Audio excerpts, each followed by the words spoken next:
A day in my life, uwian time.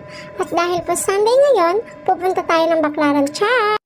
At ayan na nga po, may pasayaw-sayaw pa yung kumaring OA nyo. At andito na po tayo sa Baclaran Church. Bali, bumili muna kami ng pagita kay nanay. Pagpupunta pala kami dyan sa Baclaran Church, kay nanay talaga kami bumibili ng pagita. At ayan, papasok na nga po tayo sa Baclaran Church. Bali, magsisindi lang po tayo ng mga kandila. Kumaring OA. Thank you Lord sa blessings sa araw-araw. At ayan na nga po, palabas na nga po tayo. Sakto sa paglabas namin, may nakita kaming nagtitinda ng mga kwek-kwek at saka fishball at saka marami pang iba. Nagutom ang kumaring OA nyo, tara kain tayo mga kumaring OA. At sumakay na nga rin kami ng tricycle at huminto kami sa may palengke dahil naghahanap kami ng mauulam ngayong gabi.